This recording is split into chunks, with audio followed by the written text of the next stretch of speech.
Come here, boy. Up. Come on. Get your ass up here. Just a look at that, the happy dog, or just a happy. Come on, you're making me look real dumb. Up. For treats and all. These things smell like ass. Come on, Jimmy. Up. Jump. Yeah. Come on, up. Come here. Right.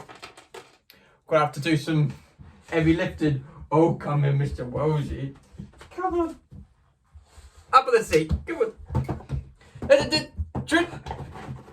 Oh, hello. Nom. Smile to me. I'll never hurt you like the dogs in this film got hurt. Nom. One more. Oh shit, I've dropped the treat. I dropped the treat.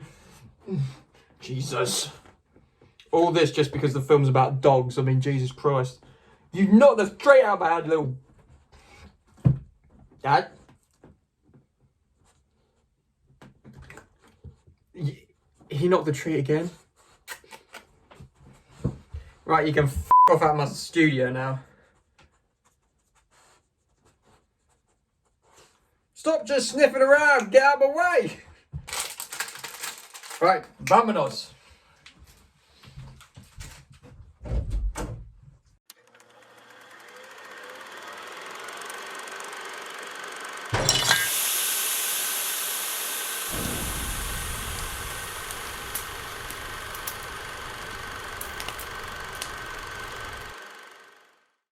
Also,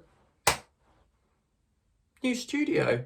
We got Raw, we got Midsummer, and we got Boyhood. If you don't know any of these films, get to know them, especially that one. Which one do you want to see? That one. What do we think of the studio, Florence?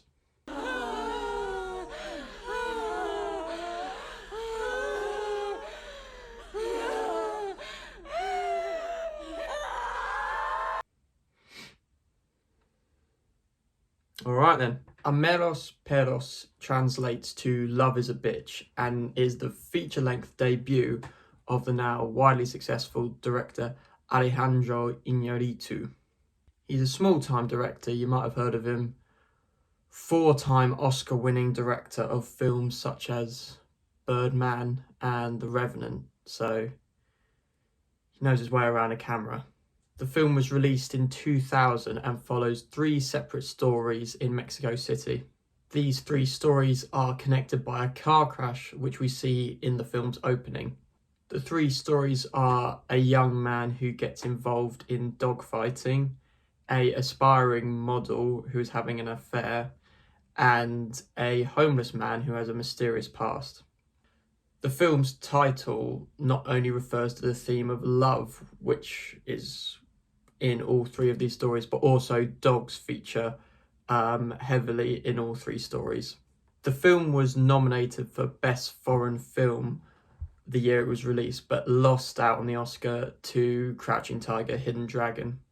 I knew very little about the film prior to seeing it, but the way I discovered the film is a good method for film fans to find a new film when they're bored and don't know what else to watch. If you're bored and you don't know what to watch and everything on Netflix just looks trash, then you can use this method. Just go onto Wikipedia and search the Best Foreign Film Oscar and it will give you all of the winners but also all of the nominees. And so I just scrolled through them and picked one that seemed interesting to me. And when I saw Alejandro Iñárritu's name come up, I thought that would be an interesting film to see, him working in his native country early in his career. I found other interesting films by just scrolling through this category. because it brings you across world cinema that you would probably not find otherwise. I absolutely love Inarritu's film Birdman, and so when I saw his name pop up on the search, I was instantly hooked and wanted to watch the film.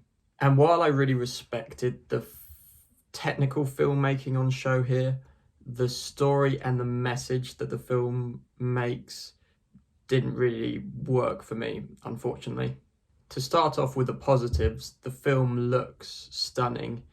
Iñárritu is able to capture Mexico City with such gritty realism. The whole look of this film is really dirty and harsh, and that suits the very somber love stories that we have throughout the film. The level of realism in the film is so outstanding to the extent where it's quite shocking in sequences. The film received some controversy and even resistance from the BBFC upon its release because of its depictions of dogfighting in the film, which a lot of critics thought was actually real. They weren't real, and the film is wise to put a disclaimer at the start that says no dogs were injured in the making of the film, because there is some really quite brutal dogfights in this film. Usually films will have their declaration of no animal cruelty at the end of the film during the credits, but because of the prevalence of animal cruelty depicted in the film, they moved that declaration to the start so that you know from the outset, although what you're seeing is horrible, it's not real. But the fact that Iñárritu was able to make these scenes seem so real shows how brilliant a director he is. I mean, I can shoot one scene with my dog in my room just now, and he's able to choreograph dog fights very well. And it's sort of no surprise that he was then able to direct such amazing sequences in The Revenant. Yes, I know that wasn't a real bear that attacked Leo, but my point still stands. Another positive of the film is that the anthology style of the story is very engaging, and you're hooked instantly as you're introduced to these three separate storylines, and you're wondering where each one's going to go and how they're going to lead to this car crash. The film is also very engaging as the plot follows before the car crash and after the car crash, and you sort of see how each character deals with the trauma of being involved in the crash, which also makes for a very engaging story. And each of the characters, in one way or another, has their love life affected by the car crash, and hence that's where the film's title comes into play, Love's a Bitch, because this isn't a romantic love story. This is a story about love gone wrong or longing for love. And the use of dogs throughout the film is very symbolic, as dogs are pretty widely seen in different cultures as a symbol of unconditional love and man's best friend. The dogs always seem to function metaphorically or sort of represent what the characters are going through, maybe in a direct way or quite an indirect way. Because the dogs sort of metaphorically reflect what's going on in the human characters' lives, it's very interesting to watch the film, as you can watch what happens with the dog and then what happens with the owner, and sort of see what sort of meanings that their interactions create in the three separate storylines. Some of the, what I'm going to now call dog metaphors in this film, are more obvious and easily understood than others, and so it's interesting because different audiences might make different meanings from interpreting what happened to the dogs and the human characters in this film. The performances across these three separate storylines are outstanding, and each character is very, very different, and so you sort of get a quite broad range of character development and interactions, which makes the film engaging. Another strength of the script is that the three characters are quite different in age. We have a young man, a middle-aged woman, and then an older man. And so you sort of get a story of love at three different stages in life. You've got young love, love at sort of a marriage age, and then elderly love. And so each storyline works together very well, but feels very much its own story at the same time.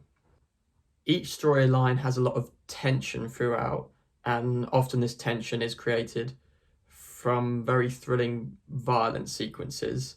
There were lots of times in this film where I was wincing and like quite on the edge of my seat because of the gratuitous or violent sequences.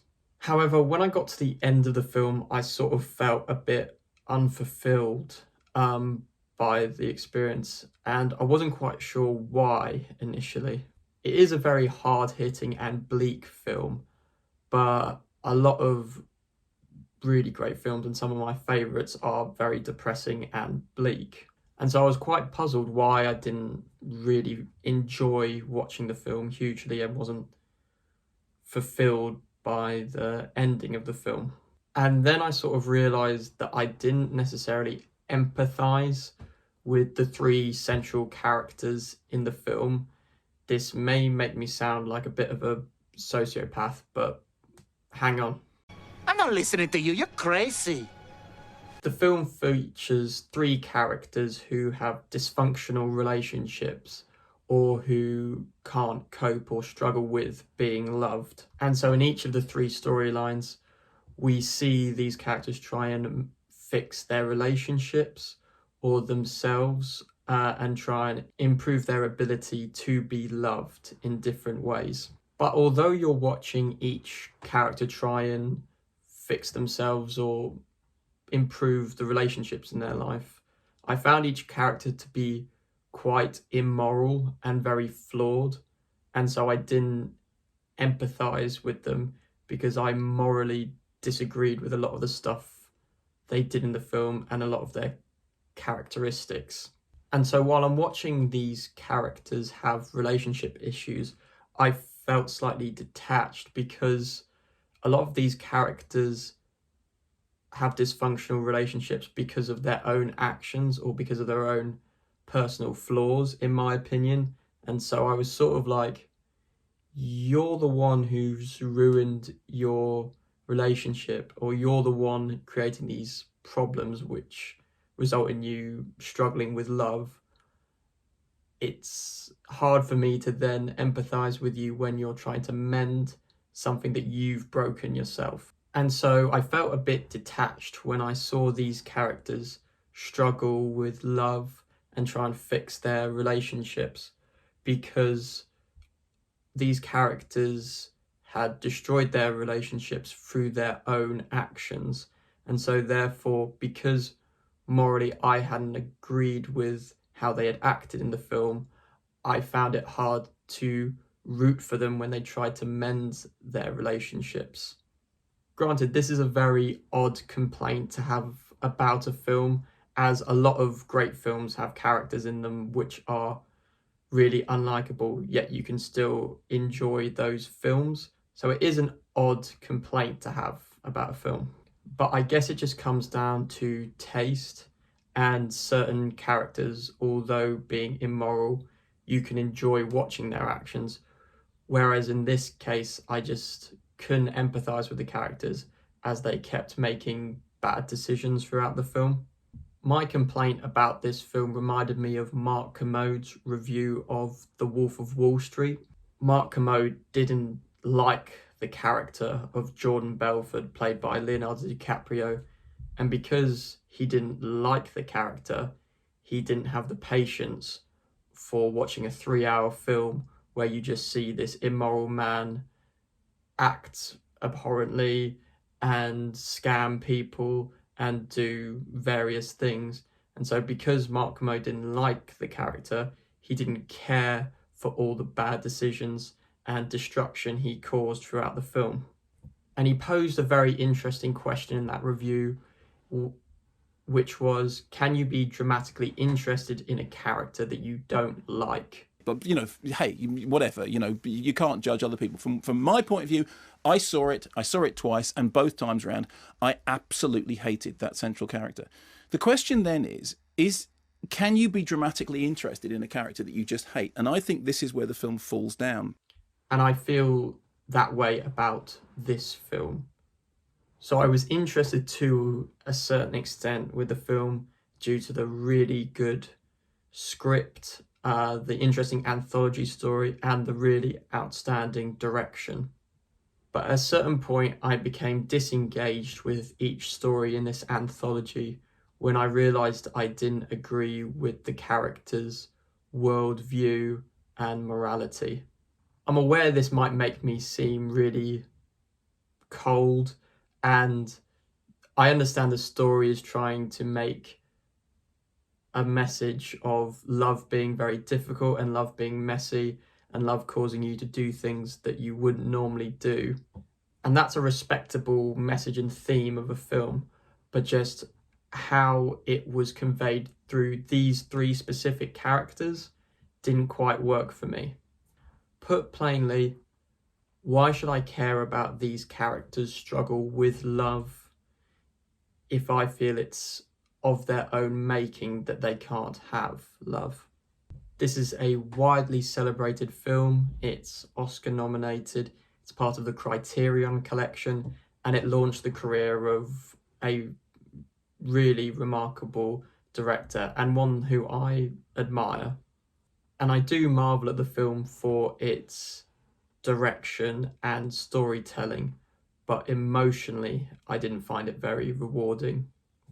But other people who are really affected by animals on film might be a lot more emotionally engaged by this film than me, and people who are just less judgmental of immoral people might enjoy this film more than me. But just some of these characters and some of the things they did just didn't vibe with me. So this raises an interesting point of discussion. Let me know if there's any film that you've watched and you didn't enjoy because you thought the character in it was a bit of a knobhead. Let me know in the comments below, and keep watching good films.